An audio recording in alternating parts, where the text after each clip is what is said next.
Praise the lord. ప్రియమైన సహోదరులందరికీ marine of Christ తరపు నుంచి శుభాలు. ప్రియమైనటువంటి వాళ్ళారా, మీరందరూ బాగున్నారని విశ్వసిస్తున్నాం. విన్న వాక్యాన్ని తప్పకుండా షేర్ చేయండి, పరిచర్యకు సహకరించండి. యోహాను సువార్త 16వ అధ్యాయము 24వ వచనము. మీ సంతోషము పరిపూర్ణ మగునట్లు అడుగుడి మీకు దొరుకును. దేవునికి మహిమ కలుగునుగాక. ప్రియ సహోదరుడా, మన సంతోషము సగంలోనే ఆగిపోకూడదని, మన సంతోషము సగంగా మిగిలి ఉండేదిగా ఉండకూడదని, మన సంతోషము పరిపూర్ణము అయి ఉండాలని దేవుడు కోరుకుంటూ ఇష్టపడుతూ ఈరోజు మనతో బలమైన వాగ్దానాన్ని చేస్తూ ఉన్నారు. అదేంటి అంటే, ప్రియమైన బిడ్డ, నీ సంతోషము పరిపూర్ణము అగునట్లుగా నన్ను అడుగు అని దేవుడు ఈరోజు మనతో మాట్లాడుతూ ఉన్నారండి. ఈరోజు ప్రియ సహోదరుడా, నీకేం కావాలి?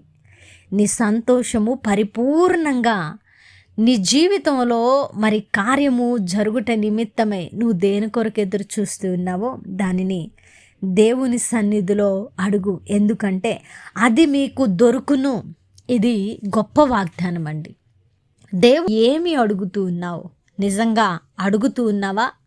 లేదంటే నామమాత్రంగా అడుగుతూ ఉన్నావా?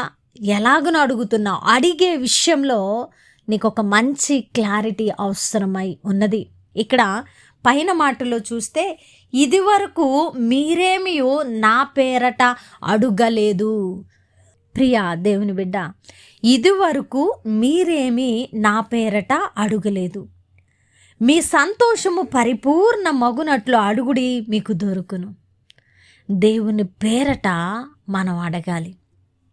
ప్రియ దేవుని బిడ్డ, మీరు తండ్రిని నా పేరట ఏమి అడిగినను ఆయన మీకు అనుగ్రహించునని మీతో నిశ్చయముగా చెప్పుతూ ఉన్నాను.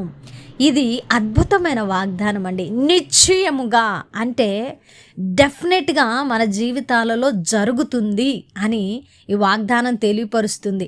నీ సంతోషం పరిపూర్ణం అవ్వాలనుకుంటే ఈరోజు ఈ వాగ్దానమును ఎత్తిపట్టి ప్రార్థించు.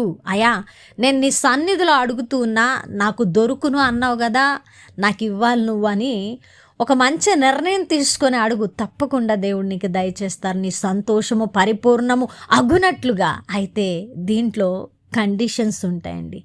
మనము ఎక్కడైనా ఏదైనా మరి కంపెనీకి వెళ్ళినా ఏదైనా మనకు ఫ్రీ అని కొన్ని వస్తువులు ఇస్తూ ఉంటారు. వాటిల్లో కూడా అంతా కూడా చెప్పేసి కింద కండిషన్స్ అప్లై అని మనకు ఒక మంచి కింద నోట్ కనిపిస్తూ ఉంటుంది కదా. ఇది కూడా అంతే. ప్రియదేవుని బిడ్డ, నీ సంతోషము పరిపూర్ణమన్నట్లు అడగటానికి, మనము దొరకబట్టుకోవడానికి కొన్ని కండిషన్స్ ఉన్నాయండి. దైవ చిత్తానుసారంగా అడగాలండి. మన ఇష్టానుసారంగా కాదు, కానీ దైవ చిత్తంలో మనము అడిగే వారంగా ఉండాలి. నీతి, యథార్థత, పరిశుద్ధతను చేతబట్టుకొని విశ్వాస యాత్రలో కొనసాగుతూ దేవుని సన్నిధిలో అడగాలండి. అప్పుడు ఆ కండిషన్స్ అన్నీ అప్లై అయినప్పుడు మాత్రమే మనకు దొరుకుతాయి. వాస్తవాన్ని గుర్తుపెట్టుకోండి. ద మిర్రర్ ఆఫ్ క్రైస్ట్ పరిచర్యలో దేవుని మాటలు వింటూ ఉన్న మీరెవరి అయినా వాస్తవాన్ని గ్రహించాలని యథార్థమైన మాటలు బోధిస్తూ ఉన్నాం.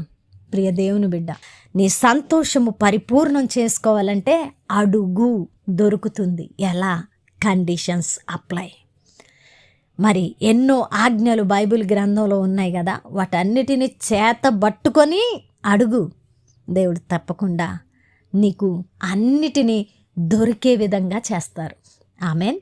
వినవాక్యం ఫలింపు కొరకు ప్రార్థన. పరిశుద్ధుడా, ప్రేమ కలిగిన తండ్రి, మీ బంగారు పాదాలకు వందనాలు. అద్భుతమైన వాక్కు ద్వారా మాతో మాట్లాడారు. అవునయ్యా, మా సంతోషము పరిపూర్ణం అవ్వాలంటే మేము అడగాలి తండ్రి. మేము దొరకబట్టుకోవాలి ప్రభా. ఎలాగున అడగాలో బయలుపరిచారు. అయా, అడగడం మా పని, ఇవ్వడం మీ పని. మేము అడిగేది అడిగి మా పని చేసి మీరు చేసే పని కోసం ఎదురు చూసే భక్తి విశ్వాసాలను దయచేయమని చేసిన ప్రార్థనకు దీవెన జవాబిచ్చారని నమ్ముతూ ఈ ప్రార్థన నజరుడైన యేసుక్రీస్తు నామం సమర్పించి అడిగి వేడుకుంటున్నాం తండ్రి. ఆమెన్. ప్రియమైన దేవుని బిడ్డలారా, విన్న వాక్యాన్ని షేర్ చేయండి, ఇది మీ బాధ్యత. మరి పరిచర్య భారం కలిగి ఉన్నది కదా, సహకరించడానికి ముందుకు రండి. God bless you all.